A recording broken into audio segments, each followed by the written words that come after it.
Dear college కొత్త building ఏర్పాటు చేయడం, అదేవిధంగా మదర్కి ఔటర్ రింగ్ రోడ్డు ఏర్పాటు చేసి 2-3 రాజధానుల్ని అనుసంధానం చేయాలని కృతనిశ్చయంతో ఔటర్ రింగ్ రోడ్డు కూడా గట్టిగా ఏర్పాటు చేయడం చాలా హర్షించదగ్గ విషయం. అటు గ్రీన్ ఫీల్డ్ హైవే అవుతూ ఉన్నది, 4 రాజధానులు కూడా కవర్ అయ్యే పరిస్థితి ఉన్నది. ఏంటంటే హైదరాబాద్కి, ఇటు అమరావతికి, అటు చెన్నైకి, అటు నాగపూర్ కూడా గ్రీన్ ఫీల్డ్ హైవే స్టార్ట్ అయింది. ఔటర్ రింగ్ రోడ్ సౌకర్యం ఉండడం కూడా ఈ ఔటర్ రింగ్ రోడ్ లోపల ఇందిరా డైరీ అనేది ఒకటి ఫామ్ అవుతూ ఉన్నది. అంటే అక్కడ నుంచి మహిళలకు చేయూతనివ్వాలనే ఉద్దేశంతో మహిళల స్వయం సహాయక బృందాలతో ఏర్పాటు చేసేటువంటి ఇందిరా డైరీ మీద బాగా ఫోకస్ చేయడం జరిగింది. తద్వారా ఈ ఏరియా ఉన్నటువంటి నిరుద్యోగ పిల్లలకు కూడా ఉద్యోగ అవకాశాలు దొరుకుతాయని చెప్పేసి గట్టిగా ఆశయం. అదేవిధంగా ఇండస్ట్రీస్ పార్క్ ఒకటి ఏర్పాటు చేసి ఇక్కడ నుంచి రవాణా సదుపాయం అందుబాటులో ఉందనే ఉద్దేశంతో ఆయన కళలు ఇండస్ట్రీస్ పార్క్ కూడా తయారైతే ఇక్కడ ఉన్నటువంటి నిరుద్యోగులందరికీ దీర్ఘకాలం ఉద్యోగం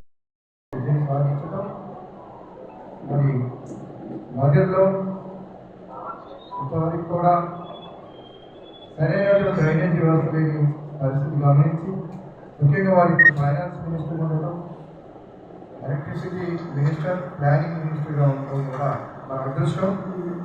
ఈ ఫైనాన్స్ మినిస్టర్ ఉన్న క్రమంలో వారు ఏం తెలిసినా కూడా మరి బడ్జెట్ లోపం ఏదైనా వస్తాయని అందరం భావిస్తున్నాం. ముఖ్యంగా ఇప్పుడు పెద్ద పెద్ద సిటీస్లో ఉండేటువంటి అండర్ గ్రౌండ్ డ్రైనేజ్ని ఏర్పాటు చేయడం చాలా అభినందనీయం. కాకపోతే మధ్యలో అడ్మినిస్ట్రేటివ్ ప్రాబ్లమ్స్ వల్ల కొంత డిలే అవుతుంది. తప్పనిసరిగా 128 కోట్ల రూపాయలతో తలపెట్టినటువంటి ప్రణాళిక బద్దమైనటువంటి డ్రైనేజ్ అండర్ గ్రౌండ్ డ్రైనేజ్ పూర్తయితే మదర్ యొక్క రూపురేఖలు మారిపోతాయి. అదేవిధంగా వర్షపు నీళ్లు పోవడానికి కూడా సైడ్ కాలువలకు కూడా మరి ఏర్పాటు చేసినట్టుగా తెలుస్తుంది.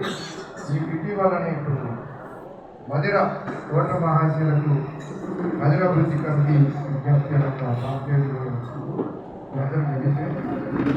తప్పనిసరిగా ప్రతి విక్రమార్క గారు మరి అభివృద్ధి చేస్తారు, చేయబోతున్నారనడానికి సంకేతంగా వేల కోట్ల ఫండ్స్ తీసుకొచ్చి డెవలప్ చేస్తున్నారు. అదేవిధంగా మధిర మున్సిపాలిటీ కూడా మీరందరూ చూశారు, కొన్ని వర్క్స్ టెండర్స్ కూడా అయిపోయినాయి. అలాగే కొన్ని ఫండ్స్ కూడా వచ్చి రెడీగా ఉన్నాయి. డెవలప్మెంట్ జరుగుతుంది అనే ఉద్దేశంతో అది పట్టి విక్రమార్క గారు మన కాంగ్రెస్ ప్రభుత్వం ద్వారానే సాధ్యమవుతుందనే ఆలోచనతో మధిర మున్సిపాలిటీ అభివృద్ధి జరుగుతుంది. కాబట్టి జరగాలంటే మున్సిపాలిటీని కూడా అధికార పార్టీకే చేస్తే బాగుంటుందనే ఉద్దేశంతో మా మేనేజ్మెంట్స్, అధ్యాపక మిత్రులు, ప్రైవేట్ అధ్యాపక మిత్రులు, రిటైర్డ్ గవర్నమెంట్ ఎంప్లాయీస్ అందరూ కూడా మా మద్దతు తెలపడానికి తెలుపుతున్న మీ ద్వారా మా మద్దతు తెలుపుతున్నట్టుగా చెప్పడం కోసం ఎంతో ఆహ్వానించడం జరిగింది. ముందుగా